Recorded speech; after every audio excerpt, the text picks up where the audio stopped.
Welcome back into the Marc Cox Show. Glad that you're with us. You know, yesterday we talked a little bit about Proposition P. That is the half-cent sales tax that you will see on your ballot if you vote in St. Louis County next Tuesday. And, you know, we've talked about it a little bit here. I've had people who are pro and con on, and since we're pretty close to the vote now, I thought it was important to educate people and help you make your mind up here on how you're going to vote. I've asked Gabe Crocker, who's a St. Louis County police officer who's been a guest on my show many times in the past, particularly talking about, you know, the dust up in Ferguson and some of the other issues around the country, and I always appreciate his point of view. How are you, Gabe? I'm doing well, Mark. Thanks for having me. Absolutely. Good to see you. Yeah, it's good to see you as well. A little fog hat to open the segment. I would have loaded up some Van Halen if I'd thought about it, because it's okay. That used to almost be your theme music. I'll take any of the classics. That's great. Well, it's good to see you. It's good to see you too. I sent you a text message yesterday because, and I think my exact words were, "You're killing me." You know, you're killing me, Smalls. And you said, "Hey, come on tomorrow and talk to me," because I did want to talk to you, and I want to talk to anybody that's willing to listen. And you know, in my comments yesterday, just to repeat them, is sure. They were very fair. Well, I'm the son-in-law of a police officer, retired police officer, and a late police officer, I should say. My late father-in-law worked with St. Louis County for years. I understand the pay pressure. I understand that he worked second and third jobs his entire life to make his family comfortable and to provide for them. And, you know, with what you guys put on the line, that's nothing that I want to see anybody go through. And you and I have talked about the pay issue several times. In fact, you've been in here when you've been on the other side of an issue with the chief and the administration asking for more money for police officers. Right, and your audience has been kind of along for that whole ride, and that's why it's important for me to come in here. I've gotten Facebook messages and email messages from people that are listeners of yours. Well, good. And had conversations, because there are different radio audiences in St. Louis, and it's important to come in and explain to whatever audience is willing to listen. So my primary point here is that I worry about money that's fungible, right? Sure. Just like yesterday I related it to the fact that I was just talking about Planned Parenthood a minute ago. The federal government gives them $500 million a year and tells them you can't use any of this for abortion. But, of course, they can use the other $500 million they've raised from their supporters, and they can do all their abortions with that. Well, if this $500 million went away, they'd be forced to use their own money, or they'd provide fewer abortions. And the only way I don't bring that up in connection with this issue, other than to say that it's fair. Next year, if Prop P passes, St. Louis County will get $45 million, something like that's going to roll in.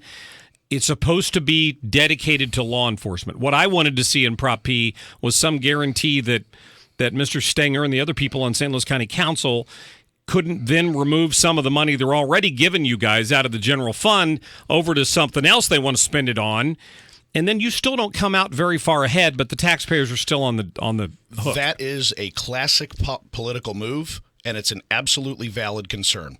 With regards to the specific ballot language, the conversations that I've had is that they would run into some constitutional issues with the constitutional legal issues regarding the ballot language, because it would reach too far into the municipal governments. Okay. I'm explaining, kind of getting this, layperson's perspective here, that it would reach a little too far into the municipal governments and what they can and will spend it on. What I can tell you from our perspective is, now I have been very open and honest with your audience, sometimes to my own demise, to my own detriment. But I've come in here and I've been very honest, and I'm going to be very honest now. This is going to be painful for some to hear, but Steve Stenger's been a rock star on this. When we were butting heads last year, we finally came to a point where the county executive, Mr. Stenger, said, "Enough's enough.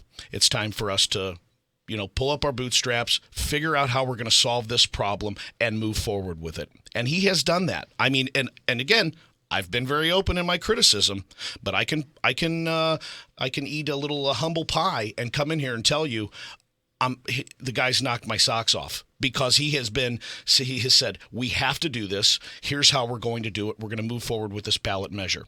Now, you're concerned about the subplanting of the money. That's where they take money out of the budget and then replace it with Proposition P money.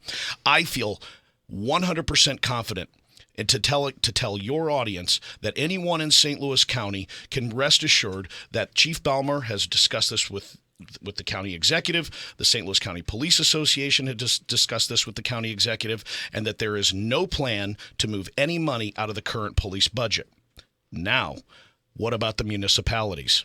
Well, the municipalities, right. That's a concern. So Chesterfield obviously is an area of concern. Their police officers or the city government stands to get somewhere between $2 and $3 million. What I would question, and the Chesterfield Police Officers Association has endorsed Proposition P, as has the West County Chamber of Commerce, and there's two other business entities, I've been trying to remember their names all day and I can't, that have endorsed Proposition P. They don't share the same concerns as the mayor in Chesterfield. Okay, what they do is they see the benefit of adding over 100 police officers, of adding 2 officer cars in St. Louis County, of enhancing public safety for the taxpayers. I've come in here for years, Mark, originally on Sunday nights, the old late show, and here, and I've always shot your audience straight. From the St. Louis County perspective, I feel very confident in putting my name on this ballot measure and asking your listeners to consider this. Try to leave off the D's and the R's and the political stuff that goes on behind the scenes, because this is our only shot. Your audience is by far the most supportive of law enforcement in the St. Louis area, hands down, no questions asked. That's a fact. But I understand that there could be some weariness about tax measures and money going in. Sure, I understand that and appreciate those concerns. But I have to ask them to try to locate the facts, try to understand that this is a one-and-done opportunity for us, and it's going to be a real change for not only the police department in St. Louis County, but for municipal governments if they use that money responsibly. And that's an if, because, you know, in some cases, like I'll use Wildwood as an example where I live. They contract with St. Louis County for police work. So that amount of money that they're spending is not going to change. I mean, it may go up a little bit year to year, depending on what their services are, or if the county charges more next year than they charge this year. But for counties with cities with their own police department, like Chesterfield and some others, that's going to be a question for people that live there, I guess, right? Absolutely. But here's my response, Mark, and I'm sorry, I didn't mean to interrupt. No, go ahead. This great point, which is that this is about voters and citizens taking charge, no matter what the political party is. This is about your listeners saying, you know what, I live in Bridgeton. I just found out the city of Bridgeton got $500,000, and they removed $500,000 from the police budget and replaced it with Proposition P. I just used Bridgeton as a rough example. Right. There are 90-plus municipalities.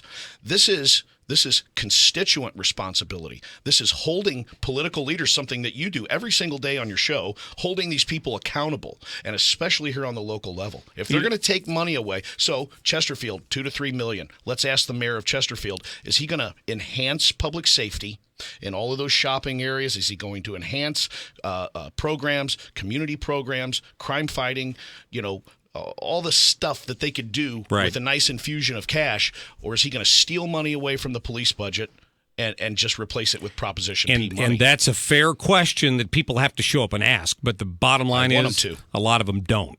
Because I sit on the city council in Wildwood, and the same 8 or 10 people show up to every meeting to listen to us up there. I don't know how they stay awake for some of it, but it's rare to see anybody else coming in unless they're there to get a proclamation or something. People aren't as involved in their local government as they want. So what I would have liked to have seen, understanding that the ballot language was restricted on what they could hold the municipality to, they could easily have passed a resolution by St. Louis County Council saying, we resolve, this is our resolution signed by everybody who's on the council saying, we do not intend to take any of the money that's currently going to the police and pull it out of there because it's going to be replaced with. They could have done that. Now, it might have been non-binding, but it would have maybe given the voters a little bit of extra confidence, because this tax has no sunset provision. So the money's always going to be coming in. And 5 years from now, we could have an entirely different council and an entirely different executive And an entirely different in the county geographical structure of St. Louis County. Let's not forget, I know we're running short on time, but 1987, 1988, St. Louis County unincorporated lost Chesterfield and Maryland Heights, those huge areas. So when you create language that restricts budgetary adjustments, that gets real tricky if another large section of unincorporated St. Louis County. One last question before I run out of time. Sure. As a police officer, yes. has Chief Belmar been promised, or has he been able to promise you guys that you're going to get a pay increase out of this? Well, it's not just about a pay increase. Well, I know that, but that's important to me as a voter. Okay. If I'm voting on this, yes. I want to know. And that is at the forefront of some of these improvements, which is looking at and adjusting and creating a salary structure that's equal and beneficial to everybody. Okay. I've told your voters, or your listeners, but let me remind them that right now, someone who graduated from the police academy last week makes the exact same amount of money as a 12-year patrolman. That means somebody that's been here 12 years makes the same amount of money, and that's the salary compression. Right. We lose people because of that. Sure. We lose great officers, homicide detectives, drug detectives, SWAT officers. Some of them leave for different careers, and some of them, and many of them, leave for the money and other opportunities. And it's sad and it's frustrating. I promise your listeners that we, the St. Louis County Police Association, we are going to be a watchdog for St. Louis County government. And I will not hesitate, to come in and say there's something has gone awry. But I don't think that's going to happen. And again, I've been open in my criticism in the past, but I really have to hand it to the guy, Mark. He has delivered on a promise to do something about the problems that I've been talking about for years on your show, and this is it. The time has come. St. Louis County Police Officer Gabe Crocker. Listen, buddy, I always appreciate you. I appreciate what you and everybody who wears a uniform does for us. Thank you, Mark. You bet. Thank you. We'll continue our discussion on Prop P 314-969-9797, and you're listening to the Marc Cox Show. We'll be right back.